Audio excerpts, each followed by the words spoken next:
अब हम बात करेंगे Young's double slit experiment fringe width निकालने जा रहे हैं। जो पहले आपने बात की वेव थ्योरी के आधार पे प्रूफ किया कि ये पार्ट डिफरेंस होना चाहिए, वो करेंगे वही चीज़। ठीक है, यंग साहब ने जो एक्सपेरिमेंट किया था उसको हमें नहीं करना है।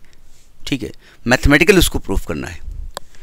डायग्राम वही जो पुराने वाले में बनाया था कि ये एक स्क्रीन है, एक्स वाई एक स्क्रीन है।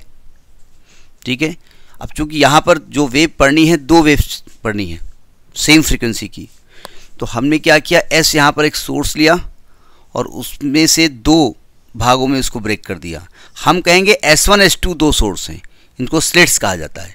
स्लिट्स मतलब ये पिन होल्स हैं, मतलब पिन के बराबर होल है। ठीक है, यहाँ से एक्चुअली सोर्स तो S था, यहाँ पे S सोर्स था। यहाँ से लाइट वेव गई P पॉइंट पे मिली, यहाँ से लाइट वेव गई P पॉइंट पे मिली। ठीक है, ये सेंट्रल पॉइंट है, यहाँ से X डिस्टेंस पर ये वेव गिरी जा करके। ठीक है, अब इन दोनों में पार्ट डिफरेंस था, उसी पार्ट डिफरेंस को हम नए सिरे से कैलकुलेट करेंगे। पिछले वाला कैलकुलेट किया था वो भी आप लिख सकते हैं, लेकिन हम वेव थ्योरी नहीं यूज़ कर रहे हैं यहाँ पर, मतलब वेव की इक्वेशंस, डिस्प्लेसमेंट इक्वेशन हम यूज़ नहीं कर रहे हैं। तो लिखिए ज़रा ध्यान से, S is a monochromatic source. S is a monochromatic source. Monochromatic मतलब सोर्स ऑफ लाइट, मतलब एक कलर का। मोनोक्रोमेटिक, मोनो मतलब होता है एक, और क्रोमेटिक वर्ड कलर के लिए यूज़ किया गया है। तो मोनोक्रोमेटिक मतलब एक कलर का, एक कलर से क्या होता है, फ्रीक्वेंसी फिक्स हो गई उसकी। Monochromatic wave and S1 S2 are two slits. Slit का मतलब होता है रेखा, हिंदी में नहीं बोलेंगे, रेखा चित्र कहते हैं, मतलब बहुत बिल्कुल जैसे लाइन की पतला, बहुत, ये समझ गए। S1 S2 are two slits. Waves emitting from S1 and S2 are reaching on the screen XY. Capital XY लिखिएगा, on the screen XY। ऐसा करो XY ना लिखो, PQ लिख दो। क्यों भैया? क्योंकि मैं अभी X लिखूंगा, आपको लगेगा वो X स्क्रीन वाला है। On the screen PQ। Any wave traveling from S1 and S2 या emerging from S1 and S2 reaches at the point P, लो फिर गड़बड़ हो गया, at the point P, कोई दिक्कत नहीं। हम भूल गए क्या बोल दिया, waves emerging from S1 and S2 या reaches at the point P on the screen, on the screen। अब देखो, इसका पाथ डिफरेंस निकालने जा रहे हैं। On the screen at the point P at distance x from O, at distance x from O।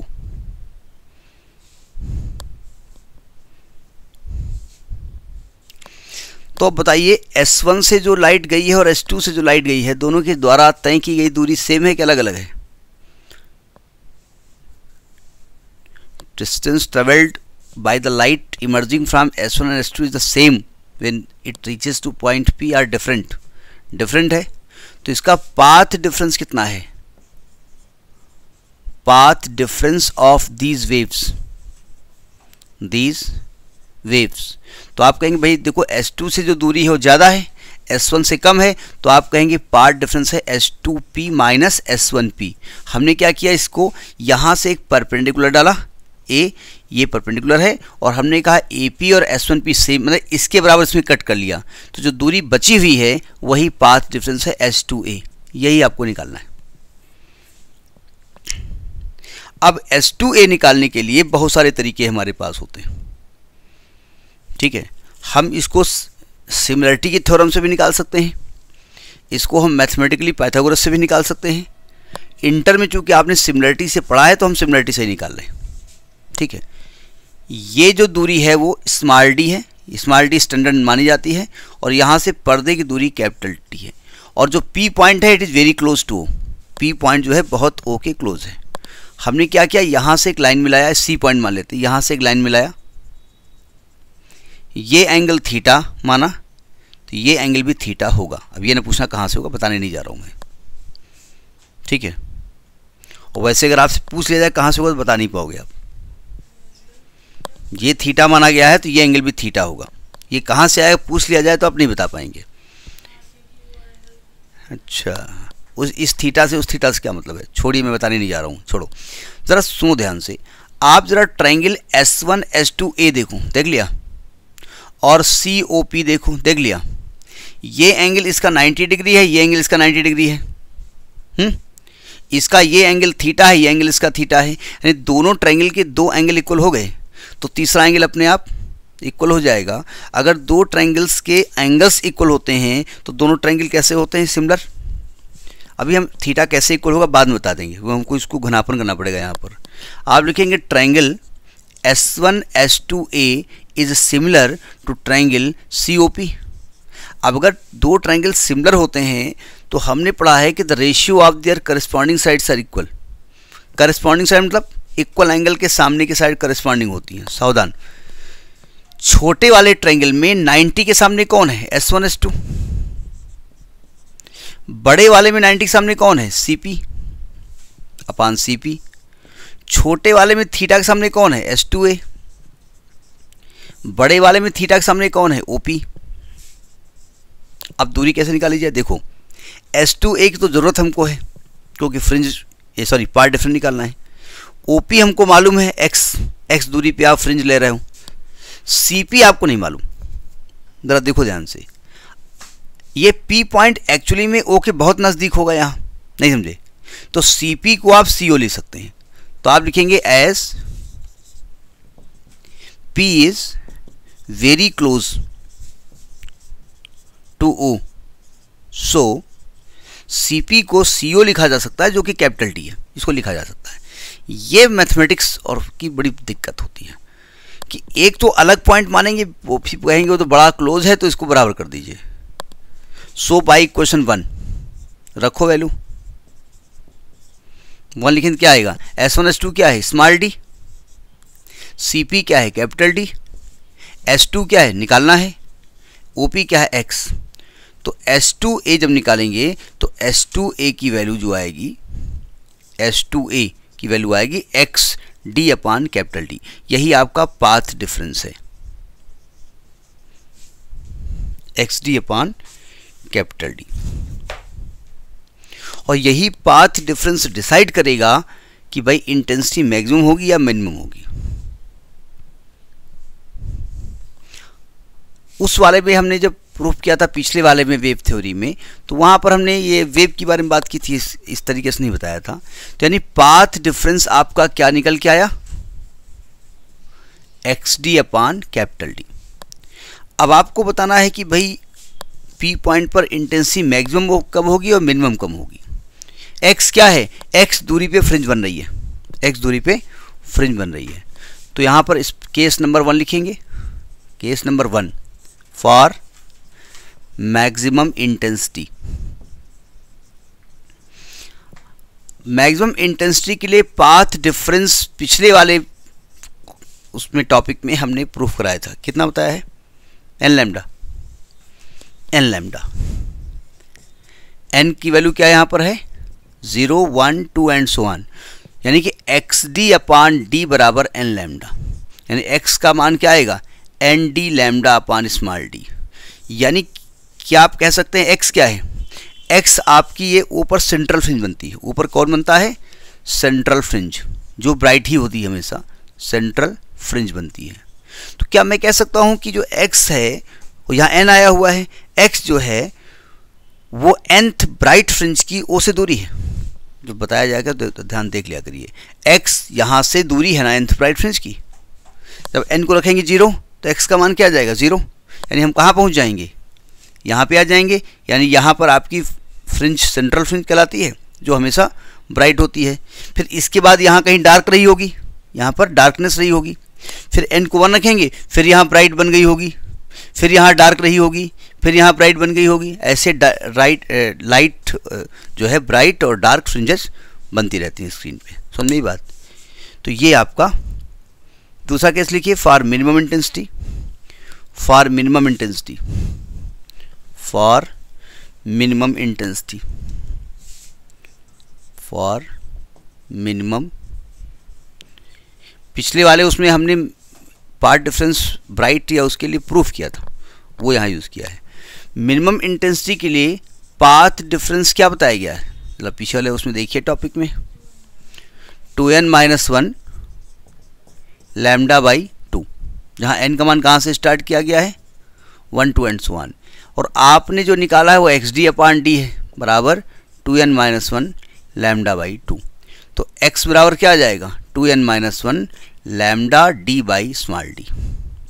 ये है nth डार्क फ्रिंज की सेंट्रल फ्रिंज से दूरी, nth डार्क फ्रिंज की सेंट्रल फ्रिंज से दूरी।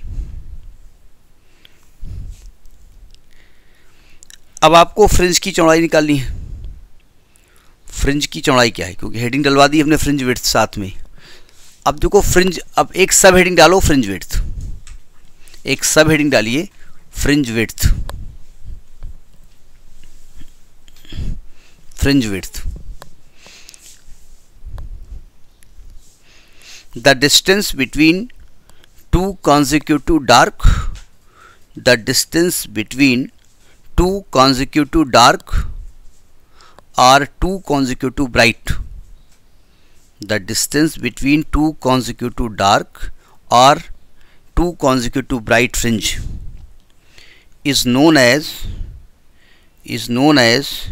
fringe width, is known as fringe width। दो लगातार डार्क या दो लगातार ब्राइट फ्रिंजेस की दूरी जो है फ्रिंज विड्थ कहलाती है। ज़रा समझिएगा, मैं रफली डायग्राम बना रहा हूँ। ये स्क्रीन थी, कोई चीज़ पूछी जाती तो आप करीब 2 मिनट 3 मिनट लगाते हैं प्रोसेसिंग करने में, हाँ बोलने की यही स्क्रीन थी ना।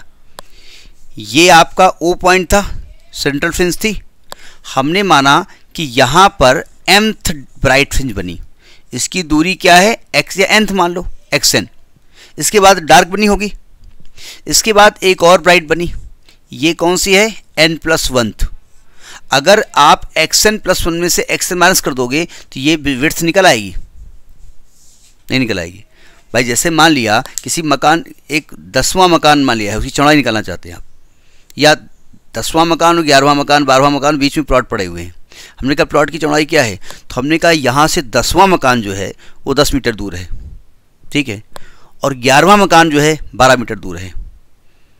तो इसका मतलब बीच में प्लॉट पड़ा हुआ है, ठीक है। तो हमने क्या किया, यहाँ से 11वें मकान की दूरी, 11वें मकान की दूरी और 10वें मकान की दूरी को माइनस कर दिया, तो बीच की दूरी अपने आप निकल आएगी, नहीं निकल आएगी। तो मकान की चौड़ाई मालूम हो जाएगी या प्लॉट की चौड़ाई भी मालूम हो जाएगी। तो आप लिखेंगे the distance of nth and n+1th bright fringe from central fringe।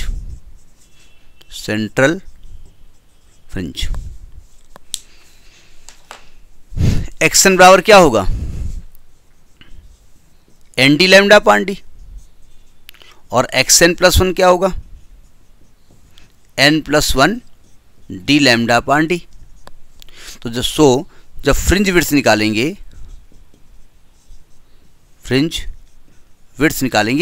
कहीं कहीं W लिखा जाता है, कहीं कहीं बीटा लिखा जाता है। हम W लिखेंगे, हम बीटा लिखेंगे। चलो xn+1 में से xn माइनस कर दो, तो आएगा आपका n+1 d लैम्डा अपान d माइनस nd लैम्डा अपान d। जब खोलेंगे इसको तो बीटा बराबर जाएगा d लैम्डा अपान d। ये फ्रिंज विड्थ का फार्मूला होता है।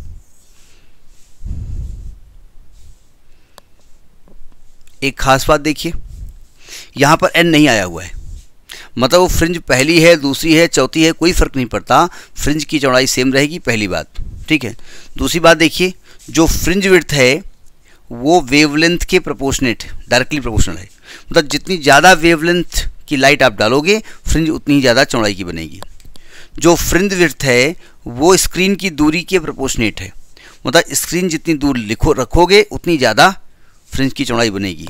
जो फ्रिंज विड्थ है वो 1/d है, मतलब जो स्लिट्स के बीच की दूरी है, S1 S2 के बीच की दूरी है, उसके इन्वर्सली है, मतलब अगर आप स्लिट की दूरी कम कर दोगे फ्रिंज की चौड़ाई बढ़ जाएगी, दूर कर दोगे तो फ्रिंज की चौड़ाई कम हो जाएगी, और एक समय ऐसा आएगा अगर आपने S1 S2 काफ़ी दूर कर दिया तो फ्रिंज गायब हो जाएंगी। ठीक है, तो ये आपकी फ्रिंज का कंसेप्ट है, नोट करिए इसको।